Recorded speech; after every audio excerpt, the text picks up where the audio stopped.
മിക്കവാറും ചെറുപ്പക്കാർ 25 വിവാഹം കഴിയും നമ്മുടെ നാട്ടിൽ. അയാൾ അന്വേഷിക്കാൻ മാക്സിമം അയാൾ അനുവദിച്ചാൽ 19 വയസ്സായ ഒരു പെൺകുട്ടിനെ അനുവദിക്കുള്ളൂ.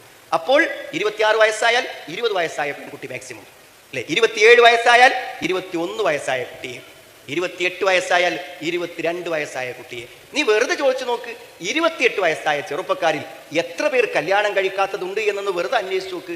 വളരെ വിരളമായിരിക്കും. അപ്പോൾ ഇനി അടുത്തത് എന്താണ്? നിനക്ക് ഇഷ്ടപ്പെട്ട കോഴ്സ് കിട്ടാതിരിക്കൽ മാത്രമല്ല, ഇഷ്ടമില്ലാത്ത ഏതോ ഒരുത്തന്റെ കൂടെ ജീവിക്കേണ്ടി വന്നാൽ മരണം വരെ നീ ആലോചിച്ച് കരഞ്ഞിരിക്കേണ്ടി വരും. അതുകൊണ്ട് നല്ലൊരാളെ തിരഞ്ഞെടുക്കുവാനുള്ള ഏറ്റവും നല്ല അവസരത്തിൽ പിതാവ് നിന്റെ കൂടെ നിന്ന് കരഞ്ഞ് കരഞ്ഞ് കരഞ്ഞ് മോളെ സമ്മതം താ എന്ന് പറയുമ്പോൾ സമ്മതം കൊടുക്കാതിരുന്നാൽ വരാൻ പോകുന്നത് ആർക്കും പ്രവചിക്കാനാകാത്ത ദുരന്തമാണ്. അപ്പോൾ വിവാഹം 25-ാമത്തെ വയസ്സിലും കല്യാണം കഴിഞ്ഞില്ലെങ്കിൽ നല്ല വിവാഹം വന്നുകൂടെ വരാം, വരില്ലെന്ന് നമ്മൾ പറയുന്നില്ലല്ലോ. പക്ഷേ എങ്കിലും അതിൻ്റെ സാധ്യതകളിലും സമയങ്ങളിലും അത് നിർവഹിച്ചുകൊണ്ടിരിക്കണം.